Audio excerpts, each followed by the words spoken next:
Bonsoir à toutes et à tous, merci d'être ici, merci d'avoir jugé pas utile de vous passer des autres. J'ai eu quelques craintes quand j'ai vu la vacuité de la salle tout à l'heure, donc merci d'être présent. Peut-on se passer des autres? Alors autant vous le dire tout de suite, j'assume pleinement et entièrement le côté un petit peu futile en apparence du sujet, prosaïque, trivial. Si j'en crois les réactions que j'ai recueillies lorsque j'ai annoncé le sujet, beaucoup de réactions consistaient à dire bon, bah, c'est évident que non, on ne peut pas s'en passer, etc. D'ailleurs, voilà, on a besoin de je ne sais quoi, on a besoin de l'autre en permanence, des autres en permanence, on entretient des relations d'interdépendance sans cesse avec d'autres, dont certaines sont très fortes, avec les enfants, les proches. Même pour le petit déjeuner du matin, de ce matin, dans mon petit déjeuner, j'ai mangé du pain que je n'avais pas fabriqué moi-même, j'ai étalé dessus de la confiture que j'ai achetée, etc., produits de l'industrie agroalimentaire.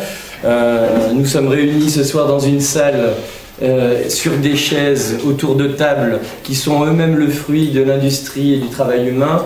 Donc, en gros, énormément de nos actes, sinon tous, supposent l'intervention d'autres. Donc on ne peut pas nous en passer et les autres nous sont indispensables, et donc pourquoi un tel sujet au fond? À quoi bon? Alors je vous inviterai à dépasser un peu ce stade un peu prosaïque de réflexion, je vais déclencher mon chronomètre, et pour penser la question un peu plus profondément, un peu plus philosophiquement, en partant du constat suivant, qui est le point de départ de ma réflexion, c'est que autrui occupe une place singulière dans la vie de la conscience. Autrui n'est pas un objet parmi d'autres, pour ma conscience. Qu'est-ce qu'autrui pour moi? C'est d'abord un sujet de conscience différent de moi, un moi qui n'est pas moi. Chacun, chaque sujet, chaque être de conscience vit dans un monde qui lui est propre, un monde qui est le sien, centré autour de sa conscience. Organisé, structuré subjectivement autour du corps propre, pour parler comme les disciples de Husserl. Dans ce monde subjectif, dont je suis le centre, dont chacun d'entre vous est le centre, pour lui, une distinction fondamentale s'opère entre d'un côté les choses, les objets du monde, c'est les tables, cette montre, la caméra, mais c'est aussi les mouches, mais j'en vois pas, on est en janvier, les animaux en font partie, d'un côté donc les objets du monde et les êtres humains, autrui. Je suis immédiatement conscient qu'autrui, à la différence des objets ou des animaux, est lui aussi une conscience de soi, et lui aussi un sujet, qu'il partage avec moi une caractéristique essentielle, fondamentale, qui est la capacité de penser, la capacité de parler. Et je noterai au passage que dans la vie ordinaire, comme je le disais au tout début de mon propos, nous avons une profusion de relations sociales, une profusion de relations à l'égard d'autres personnes, mais autrui en tant que problème philosophique n'existe pas dans la vie sociale, autrui est partout, mais on ne se pose pas la question de ce qu'il est, etc. C'est une évidence. D'où peut-être le caractère d'une apparence triviale du sujet d'ailleurs, mais autrui est partout présent, et d'ailleurs, qu'il ne fasse pas problème sur le plan philosophique ne signifie pas qu'il n'en soit pas un, le problème. Souvent, autrui est un problème, ne nous le cachons pas, il est un poids pour nous, la source de frustration. On entretient avec autrui des relations d'opposition, des relations de conflictualité, de conflit, de rivalité, de partage du monde. Et voilà. Et on peut éprouver de ça la tentation de s'isoler de lui, de s'isoler des autres, de s'éloigner. Donc autrui est dans la vie courante une présence un peu souvent contrariante, une limite à l'affirmation de mon être, de notre être. La psychanalyse d'ailleurs elle-même a souligné combien, dès le plus jeune âge, l'autre est un frein au désir. Le père est celui qui m'empêche d'obtenir la totalité de l'amour maternel, celui que je voudrais pour moi seul. Le frère qui vient de naître, pareil, il réclame une part de cet amour maternel que je voudrais pour moi seul. Donc l'autre est un obstacle à mon désir, une limitation de mon désir. Donc sa présence m'ennuie, m'indispose. Mais d'ailleurs Freud, avant de passer sur le mais, Freud a souligné que les plus grandes peines humaines, quand il parle de son principe de plaisir, les plus grandes peines humaines, il y a un crescendo, viennent de nos relations avec les autres, parce que c'est de nos relations avec les autres que viennent les frustrations, les pertes les plus fortes, voilà, les sentiments, les violences aussi, les violences les plus fortes ressenties par l'être humain. Mais à l'inverse, la psychanalyse montre également que l'autre est une nourriture essentielle. Une nourriture essentielle au devenir humain du sujet. La relation, je prendrai que cet exemple, il y a une relation de dépendance radicale du nourrisson à l'égard de sa mère. Privé d'une mère suffisamment bonne, pour reprendre le mot de Winnicott, il n'y a pas de survie pour le nourrisson, en tout cas pas de développement psychique harmonieux pour lui. Il y a un besoin, même à l'âge adulte, tout au long de la vie, pour le développement psychique, pour la santé psychique du sujet, il y a un besoin, nous disent les psychanalystes, de relations d'amitié, de relations de partage, de relations chaleureuses, de relations de complicité avec des pairs. Donc, on se trouve face à une sorte d'ambivalence, une ambivalence fondamentale dans notre rapport à autrui. À la fois, nous recherchons le contact avec d'autres, nous en avons besoin, c'est un besoin essentiel, il nous nourrit, c'est une nourriture essentielle, etc. Et en même temps, nous le fuyons.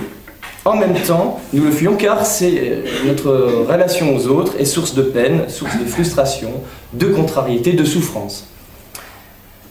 Et la communication avec l'autre, à laquelle pourtant nous aspirons, que pourtant nous recherchons, est très rare, ou nous avons le sentiment qu'elle est rare ou exceptionnelle, et voire même impossible. Qu'il y a des obstacles qui nous barrent la route de l'altérité d'autrui, qui se mettent sur notre chemin entre nous et autrui lorsqu'on essaye de tendre vers lui. Et ma première partie traitera de ces obstacles qui empêchent ma relation pleine et entière à autrui de s'épanouir alors même que je la recherche. Alors, le premier obstacle, j'en citerai de 3 ordres, la liste n'est pas exhaustive. Le premier obstacle, c'est un obstacle d'ordre sociologique. La vie sociale, je l'ai dit, je l'ai répété, je le répète à l'instant encore, elle nous permet de développer une multitude de relations avec d'autres, mais en réalité, nous ne nous rencontrons véritablement pas ou quasiment pas. Car nous sommes assujettis, rivés à de la superficialité, à la facticité des rôles sociaux et des relations creuses. Alors, pour étayer cet argument, je me réfère à un courant en sociologie qui s'appelle l'interactionnisme symbolique, dont le chef de file est Erving Goffman, et qui dépeint la vie sociale, qui conçoit la vie sociale comme une dramaturgie. Ou une mise en scène de soi permanente. Chacun dans la vie sociale se mettrait en scène, selon lui, en permanence, en fonction des aspirations des autres qu'il croise. Il se met en scène, nous nous mettons en scène comme face à un public, comme l'acteur sur la scène de théâtre se met en scène, et nous jouons dans les interactions sociales un rôle que nous ajustons en permanence face à des gens qui sont notre public, mais qui en même temps eux-mêmes jouent un rôle. Et donc qui ajustent leur rôle en fonction des attentes, de nos attentes le concernant, réelles ou supposées. Alors c'est le mot de Shakespeare dans « Comme il vous plaira », je le cite, « Le monde entier est un théâtre, et tous, hommes et femmes, n'en sont que les acteurs, et notre vie durant, nous jouons plusieurs rôles. » Ou encore, dans une autre pièce, « Le marchand de Venise », « Je tiens ce monde pour ce qu'il est, un théâtre où chacun doit jouer son rôle. » Donc si la conséquence philosophique de ça, c'est que si chacun joue en permanence un rôle face à autrui qui lui-même en joue un, et chacun se protégeant derrière le masque de son rôle social, alors la rencontre authentique, on comprend bien avec l'autre, on comprend bien qu'elle est compromise, voire impossible. Deuxième obstacle qui compromet ma relation à l'autre, il est d'ordre psychologique. La psychanalyse, je citerai beaucoup les psychanalystes dans cette introduction, a montré combien les relations interpersonnelles, les relations à l'autre, sont marquées par des projections mentales et affectives, inconscientes et permanentes. C'est-à-dire qu'en permanence, lorsqu'on est en interaction avec d'autres, des projections mentales inconscientes qui échappent au sujet, qui échappent aux 2 sujets d'ailleurs, et à tous, ont lieu. Mais elles existent et elles font écran, ces projections, à l'appréhension de la réalité de l'autre, à supposer qu'elle existe cette réalité. En tout cas, du fait de ces projections, on appréhende de l'autre en réalité non pas ce qu'il est, mais ce que l'on y projette. Au fond, soi-même. On y voit soi-même, ce que l'on y a projeté soi-même. Alors pour incarner le propos, je me référerai à un sentiment humain qu'on a, je pense, je vous le souhaite en tout cas tous éprouvé, c'est la naissance du sentiment amoureux, le fait de tomber amoureux. Pour un psychanalyste disciple et dissident de Freud, qui s'appelle Jung, la rencontre amoureuse et le sentiment amoureux naissant résultent de la projection de ce qu'il appelle l'imago parental, qui sont des engrammes infantiles qui refont surface et qui se projettent sur un autre. Stendhal, avant lui, quelques décennies avant lui, avait écrit un ouvrage qui s'intitule « De l'amour », qui n'est pas un roman. Dans le chapitre 2 de la naissance de l'amour, il décrit les étapes par lesquelles l'amoureux habille, projette sur l'être aimé un certain nombre de qualités dont beaucoup sont imaginaires. Et alors je vais vous lire le passage, il est intéressant, puis il est métaphorique. « Aux mines de sel de Salzbourg, on jette dans les profondeurs abandonnées de la mine un rameau d'arbre effeuillé par l'hiver. 2 ou 3 mois après, on le retire couvert de cristallisation brillante. Ce que j'appelle cristallisation, c'est l'opération de l'esprit qui tire de tout ce qui se présente la découverte que l'objet aimé est de nouvelles perfections. La cristallisation prend sa source dans la distance avec l'être aimé et le doute sur ses sentiments. Êtes-vous quitté, la cristallisation recommence. Excusez-moi. Donc, à travers cet exemple du sentiment amoureux, ce que l'on dit de ce sentiment, on pourrait le dire de tout autre sentiment éprouvé. En gros, nous ne sommes jamais que face à nous-mêmes. Nous ne faisons que projeter des choses de nous-mêmes vers autrui, et lui, qui fait lui-même de la même chose. Et donc, notre relation à autrui en pâtit, et elle est frappée de facticité. Plus fondamentalement, encore que ces deux obstacles, il y a un obstacle phénoménologique qui a trait à la constitution même de la conscience, à son être au monde, à sa relation au monde, la conscience étant par essence même isolée des autres consciences. C'est ce que les classiques ont appelé le solipsisme. L'autre, en effet, est d'abord pour moi un objet, même si je sais que c'est aussi une conscience de soi, aussi un sujet. Il ne reste que, pour ma conscience, sa subjectivité est inaccessible. Je ne peux pas accéder à la subjectivité d'autrui. Je n'ai accès qu'à ce qu'il me donne à voir par ses attitudes extérieures. Voilà. En tant que conscience, en tant que sujet, il m'est complètement inaccessible. Chacun est frappé d'isolement. Voilà. On est dans une position d'isolement radical, d'isolement irréductible de la conscience. Chacun vit séparé, et c'est inexorable, séparé du vécu subjectif d'autrui. Alors je prendrai l'exemple de la peine, de la tristesse ou de la souffrance d'autrui.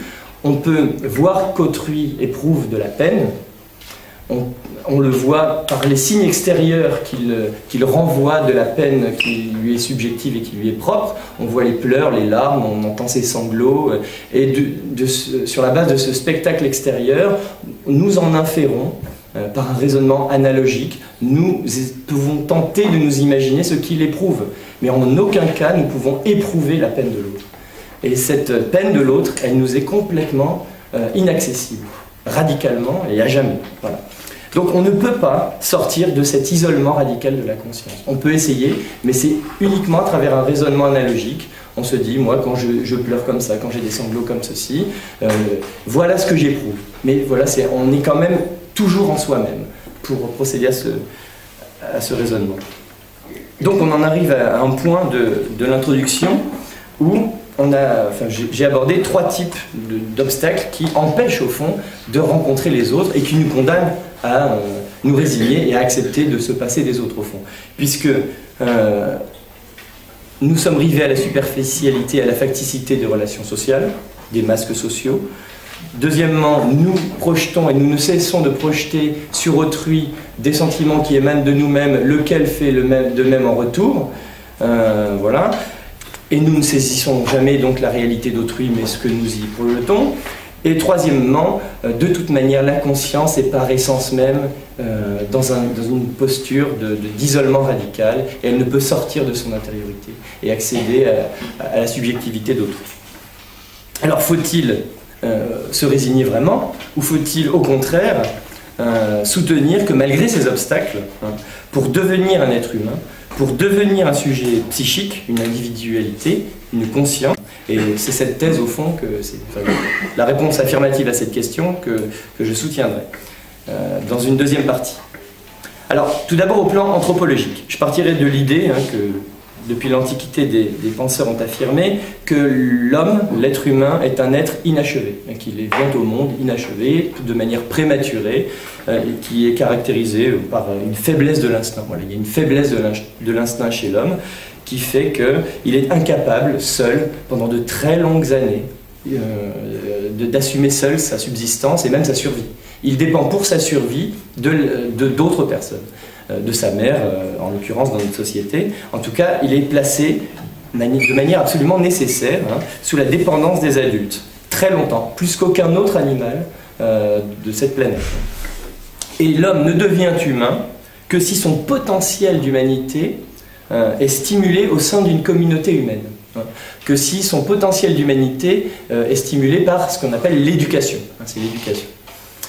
Et pour prouver ce point, je me référais au cas un peu extrême des enfants sauvages. Des enfants sauvages qui ont vécu les premières années de leur vie en dehors de toute interaction humaine, en dehors de toute socialisation humaine, en dehors de toute éducation.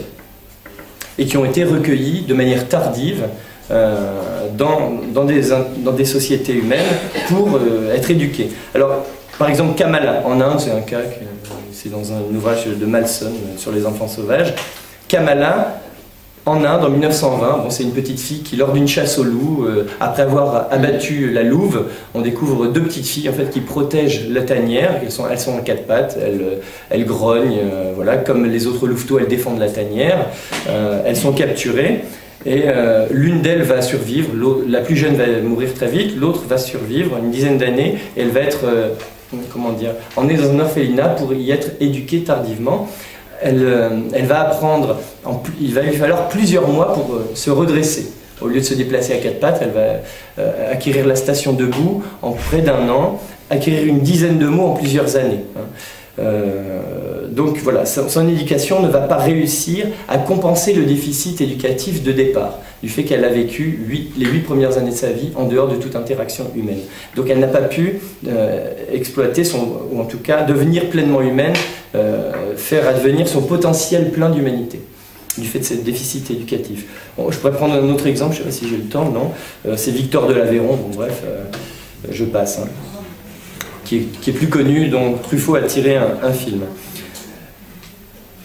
La nécessité de la rencontre avec les autres se situe aussi sur le plan psychique. Alors, une fois encore, je me référerai à la psychanalyse et à Winnicott, à Freud, mais surtout à Winnicott.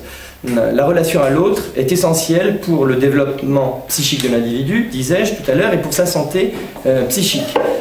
Alors, si la relation à l'autre essentiel pour Winnicott, c'est d'abord la mère, puis le père, n'est pas suffisamment favorable, si elle n'est pas suffisamment bonne, pour parler comme Winnicott, la structuration du psychisme de l'enfant ne se fait pas correctement.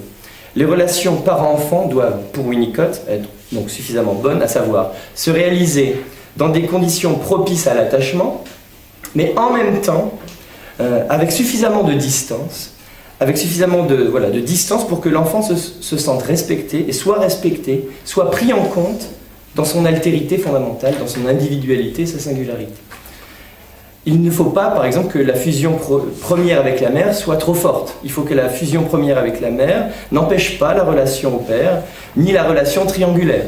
Savoir que le père doit à la fois exister comme père de l'enfant, mais également comme conjoint de la mère. Et ça n'est possible que si la fusion première avec la mère, au fond, n'est pas parfaite. Il faut qu'elle soit imparfaite. Il faut qu'elle ait des échecs, qu'il y ait des ratages dans cette relation de la mère à l'enfant, pour qu'il y ait la place chez l'enfant, à la frustration, et ensuite au père, et donc au monde extérieur. Et c'est absolument indispensable. Et sinon, nous dit Winnicott, en un mot, parce que je schématise, sinon des pathologies apparaissent qui peuvent aller jusqu'à la psychose.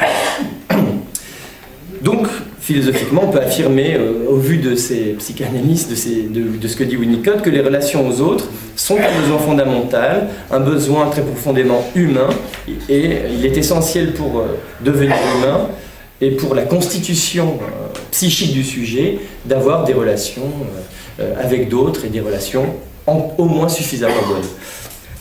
Le dernier argument que je soutiendrai, et non des moindres, il est aussi d'ordre phénoménologique, c'est l'expérience du regard de l'autre sur soi. Alors c'est Jean-Paul Sartre qui nous parle de cette expérience absolument essentielle et cruciale pour lui, et même renversante, au sens propre renversante. Je vous dirai pourquoi tout de suite, dans quelques instants. C'est dans L'être et le néant, la troisième partie, si ça vous intéresse. Lorsque l'autre pose sur moi son regard, je saisis cet autre comme un alter ego, comme un autre sujet, et j'acquiers, moi, une existence objective. Je suis décentré de moi-même, je suis ravalé au rang d'objet du monde. Je suis un objet du monde regardé par un autre sujet. Dans l'expérience du regard de l'autre sur moi, je le saisis cet autre comme un autre, précisément, comme un sujet différent de moi, qui n'est pas réductible à la somme des apparences qu'il me donne à voir, au pur spectacle, aux masques sociaux que lui confère sa gestuelle, que lui confère son phrasé, ou je ne sais quoi, son apparence physique, son apparence vestimentaire. Par ce regard que l'autre porte sur moi, je quitte l'enfermement de la conscience, le solipsisme dont je parlais, l'enfermement qui fait que la conscience est toujours enfermée radicalement en elle-même. Pour une expérience absolument renversante, disais-je, cet autre qui me regarde, qui pose son regard sur moi, n'est pas un simple objet de mon univers, car il me voit, moi. Et Sartre prend l'exemple il dit « Je suis dans un jardin où il y a une pelouse, des allées, des arbres, des bancs, et je vois toutes ces choses. Et soudain, un homme passe, au loin. Et je ne le remarque pas comme un objet du monde, comme une chose parmi d'autres choses. Je saisis immédiatement sa différence, et je le saisis immédiatement comme un autre sujet en face de moi. Je sais que cet autre, il voit ce même banc, il voit cette même pelouse, il voit ces mêmes allées, ces mêmes arbres, que ce même monde dont j'étais le centre est perçu par lui, est structuré par lui. Ce que j'appréhendais alors comme étant mon monde, ce monde dont j'étais le centre organisateur, apparaît comme étant également son monde à lui, le monde d'autrui, autrement dit. Donc l'autre, par son regard, me décentre et, comme dit Sartre, me vole mon monde. Mais il y a plus pour Sartre. Quand c'est moi-même qui suis regardé par lui, je deviens, moi, objet de son regard. C'est-à-dire que je me retrouve sur le même plan que les objets du monde. Être regardé, pour Sartre, change radicalement mon rapport au monde. Je cesse d'être un pur regard sur le monde, une simple puissance organisatrice, le centre d'un univers.